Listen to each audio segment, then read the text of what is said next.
Tarot reading में energy exchange क्यों important है? तो सबसे पहले जान लेते हैं कि एनर्जी एक्सचेंज का मतलब क्या होता है। एनर्जी एक्सचेंज का मतलब होता है कि आप जब किसी के साथ कनेक्ट होकर के अपनी बारे में कुछ पूछ रहे हैं या सामने वाला आपको कुछ बता रहा है through the readings, through the healings, what आप उसके कर्मा में एंटर हो रहे होते हो। और किसी का कर्मा किसी को नहीं पता कि उसने पूर्व जन्म में अपने किसी बर्थ में कौन से कर्म किए हैं जिसका वो भुगतान इस जन्म में कर रहा है। उस चीज को बैलेंस करने के लिए एनर्जी एक्सचेंज का प्रयोग किया जाता है, जो हम कई रूप में फॉलो कर सकते हैं।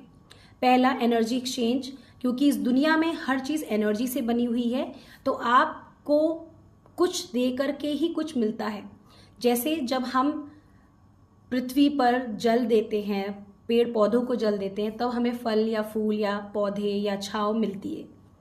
वैसे ही इस ब्रह्मांड में एक नियम है कि आपको गिव एंड टेक की एनर्जी बैलेंस करनी होगी। इसे बैलेंस करने के लिए ही एनर्जी एक्सचेंज को हम लेते हैं। टैरो रीडर्स लेते हैं, हीलर्स लेते हैं। इनफैक्ट अगर बच्चा स्कूल में भी जा रहा है तो भी हमें फीस भरनी पड़ती है, करेक्ट।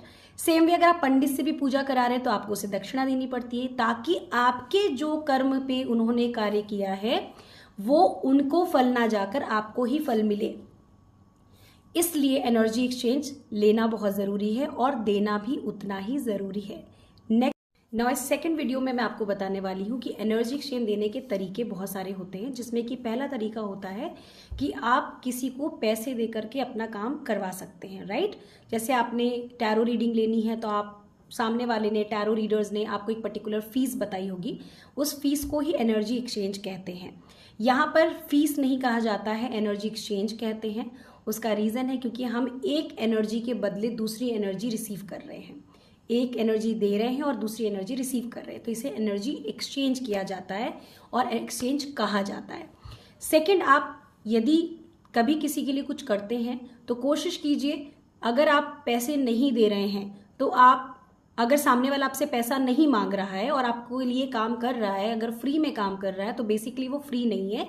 उसके बिहाफ पे आप एक्सचेंज में आप क्या दे सकते हैं, उसे ग्रैटिट्यूड कर सकते हैं, आप कुछ लोगों को रिकमेंड कर सकते हैं। यूट्यूब में जनरली अगर जैसे मैं बोलती हूँ या कोई भी यूट्यूबर्स बोलते हैं कि इस वीडियो को शेयर कीजिए, शेयरिंग यहाँ पर क्या होगी, एक तरह से एनर्जी एक्सचेंज है। तो एनर्जी एक्सचेंज देना बहुत ज़्यादा ज़रूरी है, क्योंकि आपको मेरे कर्मा और मेरे को आपके कर्मा नहीं पता है। ठीक वैसे ही आपको आपके पेरेंट्स के कर्मा नहीं पता है, और अगर आप इसको नहीं करते हो तो कहीं ना कहीं आपको उस कर्म का भुगतान करने के लिए किसी भी रूप में, किसी भी जन्म में आपको फिर मिलना पड़ेगा। तो इसलिए एनर्जी एक्सचेंज देने से कभी घबराइए मत और उससे डरिए भी मत। धन्यवाद।